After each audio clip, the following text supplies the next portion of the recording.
अस्सलाम वालेकुम। Service law series के दूसरे सेशन में मैं काशिफ अली चौधरी। आज जो हमने टॉपिक सेलेक्ट किया है वो है तादीबी कार्रवाई और डिसिप्लिनरी एक्शन, जिसको हम आम फहम ज़ुबान में कहते हैं।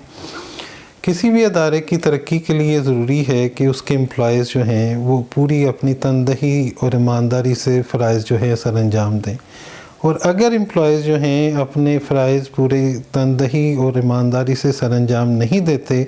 तो वो उस अदारे की तबाही का जो है वो बायस बनते हैं। इसलिए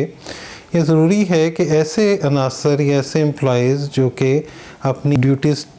सही तरीके से अंजाम नहीं दे रहे, उनके ख़िलाफ़ अप्रोप्रिएट एक्शन लिया जाए और ऐसे नासूर लोगों को जो है उस इस्टेब्लिशमेंट या अदारे से निकाला जाए, ताकि वो एम्प्लॉयज़ ना सिर्फ वहाँ से निकलें बल्कि लाइक माइंडेड लोगों के लिए एक डिटेरेंस भी कायम हो। लेकिन इसके साथ साथ इसका दूसरा पहलू ये है कि पसंद नापसंद की वजह से एम्प्लॉयर के या विक्टिमाइजेशन जो है उनकी एम्प्लॉयज़ की ना की जाए और उनको प्रॉपर जो है सिक्योरिटी फराहम की जाए उनके सर्विस की। इस हवाले से भी इम्पोर्टेंट है कि अब आईन पाकिस्तान में आर्टिकल 10A जो है इंक्लूड किया गया है, जिसमें फेयर ट्रायल जो है वो हर जो है शहरी का बुनियादी हक है, और इसी तरह इक्वल प्रोटेक्शन ऑफ लॉ और इक्वालिटी बिफोर लॉ ये फंडामेंटल कॉन्स्टिट्यूशनल प्रिंसिपल्स हैं जिनको मद्देनज़र जो है वो रखा जाना चाहिए। तो तादीबी कार्रवाई के लिए या डिसिप्लिनरी एक्शन के लिए जो शुरू से एक क्लासिफाइड क्लास, जिसको हमने लास्ट सेशन में सिविल सर्वेंट्स का नाम दिया था, उनके ख़िलाफ़ ऐसे एक्शंस के लिए एफिशिएंसी एंड डिसिप्लिन रूल्स जो हैं वो मौजूद थे, फेडरल लॉ के अंदर भी और प्रोविंशियल लॉ के अंदर भी। फिर एक स्टेज पे जो है लेजिस्लेशन ने स्टैट्यूटरी इंटरवेंशन की इन डिसिप्लिनरी मैटर्स और रिमूवल फ्रॉम सर्विस ऑर्डिनेंस जो है 2000 में इंट्रोड्यूस करवाया गया, जिसमें एम्प्लॉयज़ की कैटेगरी को ब्रॉड करते हुए सिविल सर्वेंट्स के अलावा कॉरपोरेशन और दूसरे ऑटोनमस और सेमी ऑटोनमस अदारों के एम्प्लॉयज़ को भी उसमें इंक्लूड किया गया। इसके बाद अब जो है पंजाब में इस वक्त जो है Punjab employees efficiency discipline and accountability act जो है वो राइज है 2006 से। तो हम इसको ही जो है वो पैरामीटर बनाते हैं आज की डिस्कशन के लिए। तो सबसे पहले ये सवाल है कि तादीबी कार्रवाई कौन जो है इनिशिएट कर सकता है। इसके लिए जो है जो अथॉरिटी है, जिसको हम अमूमी तौर पे कॉम्पिटेंट अथॉरिटी के नाम से जो है वो टैग करते हैं, वो चीफ मिनिस्टर है या जिसको जो है वो अथॉरिटी डेलीगेट की जाए, लेकिन वो जो है अपॉइंटिंग अथॉरिटी से इन्फीरियर नहीं हो सकता। तो लिहाजा ये कोई भी अथॉरिटी जो है डेलीगेटेड जो इसको पावर्स दी गई हैं, इसमें एक नोटिफिकेशन के ज़रिए स्केल्स के हिसाब से एम्प्लॉई के दर्जा बदर्जा जो है वो अथॉरिटीज़ जो है उनको ऑथराइज जो है किया जाता है।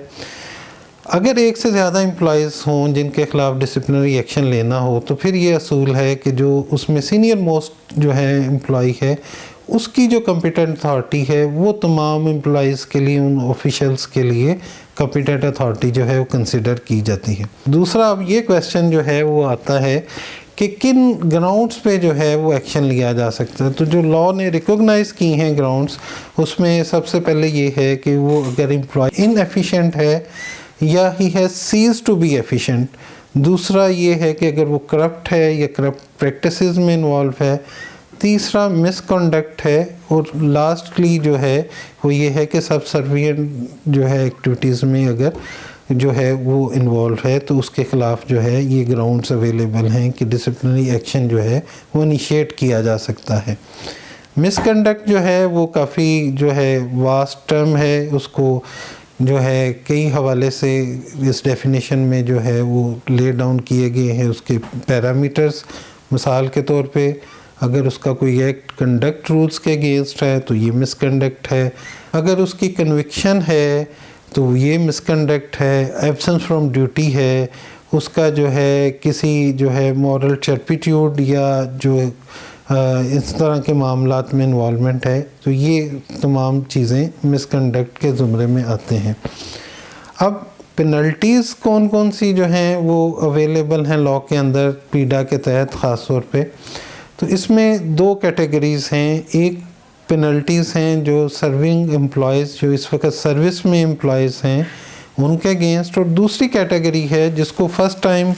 एक डिसिप्लिनरी किसी भी लॉ के तहत जो है वो कैटेगरी को इन्वॉल्व किया गया है, वो है retired employees.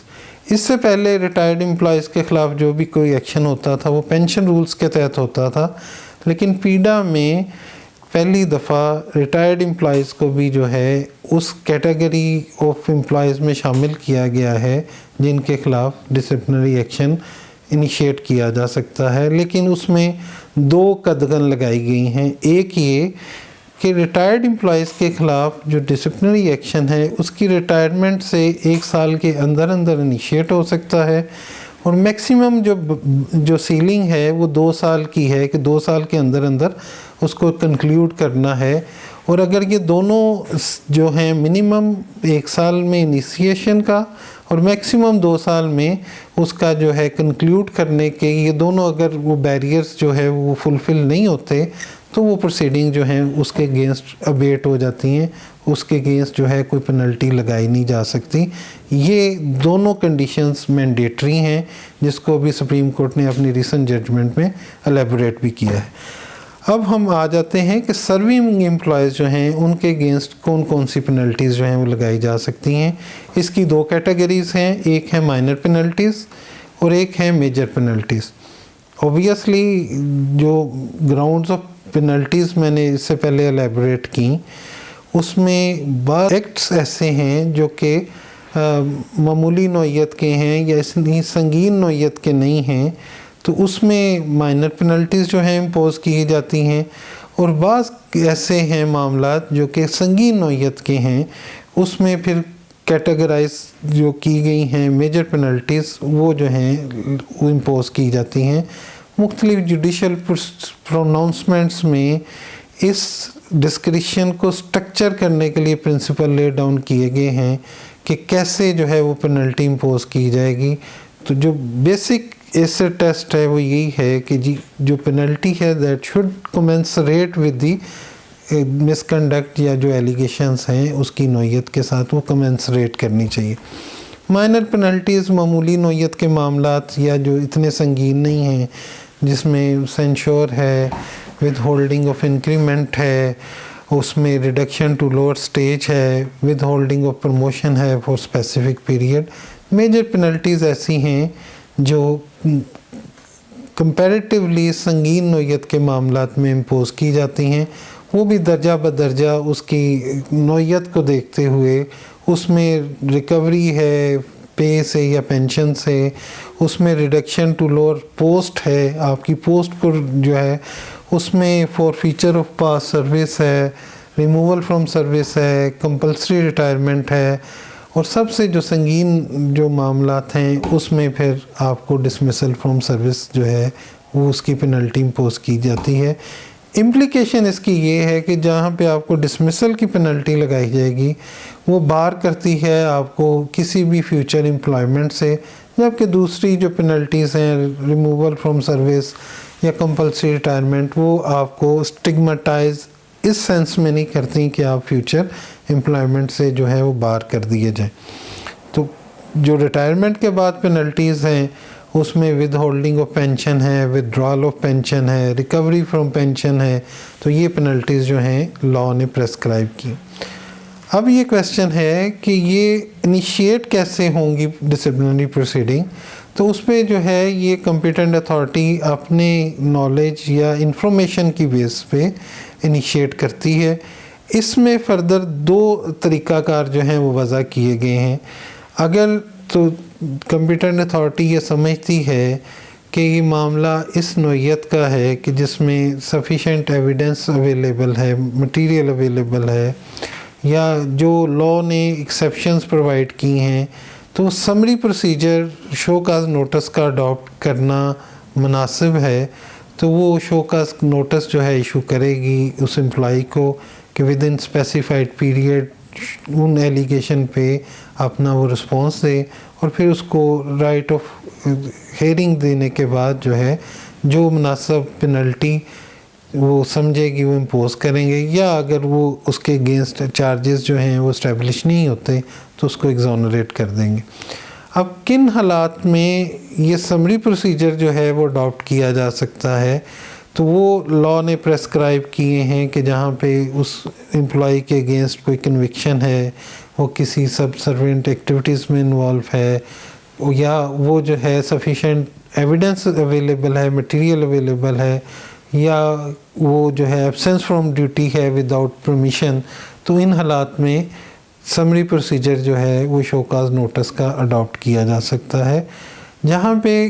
Question of facts involve हैं, जिसमें एलिगेशन और काउंटर जो है उन एलिगेशन के जवाब में फैक्चुअल कंट्रोवर्सी इन्वॉल्व है, तो वहाँ पे अमूमी तौर पे इंक्वायरी जो है वो होल्ड की जाती है। और इंक्वायरी जो है उसके लिए जो है कॉम्पिटेंट अथॉरिटी किसी एक पर्सन को नॉमिनेट कर सकती है जिसको इंक्वायरी ऑफिसर कहते हैं, या कमेटी जो है वो कंस्टिट्यूट कर सकती है एक से ज़्यादा बंदों की, जिसको इंक्वायरी कमेटी कहा जाता है। तो इस दूसरी सूरत में फिर जो है वो उसको जो है चार्जशीट दी जाती है जिसमें स्पेसिफिक एलिगेशंस जो हैं उसको कन्फ्रंट किए जाते हैं। उसका जब जवाब जो है एम्प्लॉई सबमिट करता है तो फिर जो है प्रोसिक्यूशन है वो एलिगेशन को साबित करने के लिए जो है विटनेसेस प्रोड्यूस करती है, जिस पे एम्प्लॉई को राइट ऑफ क्रॉस एग्जामिनेशन है। फिर जो है एम्प्लॉई अपने डिफेंस में एविडेंस जो प्रोड्यूस करना चाहे, जिस पे जो है इन तमाम चीज़ों को कंसिडर करके स्पेसिफिक रिकमेंडेशंस जो है वो इंक्वायरी ऑफिसर या कमेटी जो है वो सबमिट करता है कॉम्पिटेंट अथॉरिटी को। जब कॉम्पिटेंट अथॉरिटी किसी एम्प्लॉय के ख़िलाफ़ डिसिप्लिनरी एक्शन इनिशिएट कर लेती है तो फिर ये उसका इख्तियार है कॉम्पिटेंट अथॉरिटी का कि उसको सेक्शन 6 के तहत सस्पेंड कर दिया जाए फॉर 90 डेज़। इसका बुनियादी मकसद ये है कि वो किसी भी तरह जो डिसिप्लिनरी एक्शन है या इंक्वायरी प्रोसीडिंग्स हैं उनमें किसी किस्म का जो है वो रखना ना डाले, या विटनेसेस को जो है वो किसी किस्म का प्रेशराइज ना करे, तो उसको उस ओहदे से उसके ओहदे से वक्ती तौर पे वो जो है सस्पेंड जो है वो कर दिया जाता है, ताकि जो है डिसिप्लिनरी प्रोसीडिंग वो तसलसल के साथ और बग़ैर किसी प्रेशर के जो है वो जारी रखी जा सके। अब एक कैटेगरी ऑफ एम्प्लॉइज़ ऐसे भी हैं जो किसी दूसरे डिपार्टमेंट में डेपुटेशन वगैरह पे होते हैं, तो ऐसे एम्प्लॉइज़ की सूरत में जिस अदारे में वो काम कर रहे हैं वो उसके ख़िलाफ़ जो है डिसिप्लिनरी एक्शन जो है वो इनिशिएट करेगा और तमाम प्रोसीडिंग्स जो हैं वो कंडक्ट करेगा, लेकिन फाइनलाइज़ करने का इख्तियार उसके अपने पेरेंट डिपार्टमेंट के पास है। तो जब वो रिकमेंडेशंस और तमाम जो हैं ये फाइनलाइज़ हो जाएंगी इंक्वायरी प्रोसीडिंग, तो उसकी रिकमेंडेशंस के साथ तमाम मटेरियल जो है उसके पेरेंट डिपार्टमेंट की कॉम्पिटेंट अथॉरिटी को रेफ़र कर दिया जाता है, और फिर उसका पेरेंट डिपार्टमेंट की जो कॉम्पिटेंट अथॉरिटी है वो ये डिसाइड करती है कि इन तमाम हक़ाइक़ की रोशनी में उसके ऊपर कोई पेनल्टी इम्पोज करनी है या उसको एग्जोनरेट करना है। अब कॉम्पिटेंट अथॉरिटी के पास जब वो इंक्वायरी रिपोर्ट विद स्पेसिफिक जो है रिकमेंडेशंस सबमिट की जाती है, तो इंक्वायरी वो रिपोर्ट को स्क्रूटनाइज करता है, कॉम्पिटेंट अथॉरिटी करती है और ये देखती है कि अगर लॉ के मुताबिक प्रोसीडिंग्स कंडक्ट हुई हैं तो उसकी बेसिस पे अगर रिकमेंडेशंस हैं कि जो है चार्जेस प्रूव होते हैं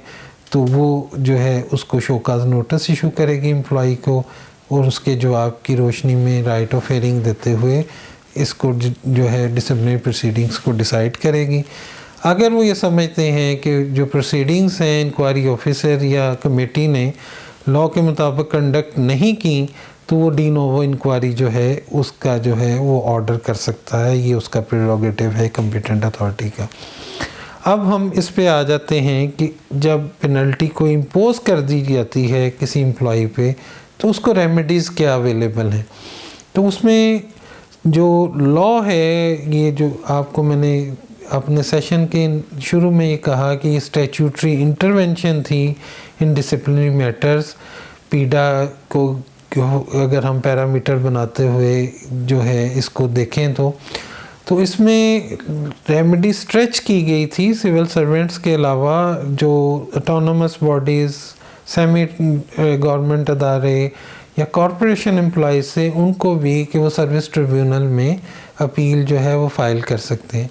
लेकिन बाद में सुप्रीम कोर्ट ने मुबीनुल इस्लाम केस में 2006 में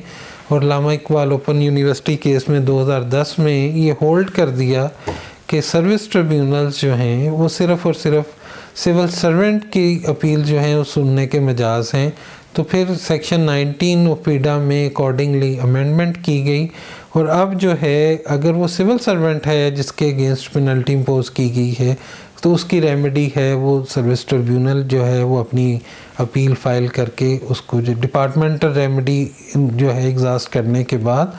अपनी अपील जो है वो सर्विस ट्रिब्यूनल में फ़ाइल करेगा। लेकिन अगर वो सिविल सर्वेंट नहीं है तो फिर जो है अभी लेटेस्ट जो ट्रेंड है जजमेंट्स का वो ये है कि ये क्योंकि इन इटसेल्फ पीडा एक स्टैट्यूट है, और इसी तरह जो स्टैट्यूटरी रूल्स ऑफ डिसिप्लिन हैं उसमें अगर उसके पास कोई फर्दर रेमेडी अवेलेबल नहीं है एम्प्लॉय के, तो वो अपनी रेमेडी रिट जुरिस्डिक्शन में आर्टिकल 199 में डायरेक्ट हाई कोर्ट में जो है वो अवेल कर सकता है। तो इस तरह से वो अपनी जो है इन एक्शंस के ख़िलाफ़ जो है वो अपनी रेमेडीज़ जो है वो अवेल कर सकते। तो नाज़रीन, ये था हमारा आज का सेशन डिसिप्लिनरी एक्शन पे। उम्मीद है कि हम जो है आपको प्रॉपर तरीके से इस पे जो है गाइड कर सके होंगे। बहुत शुक्रिया आपका टाइम देने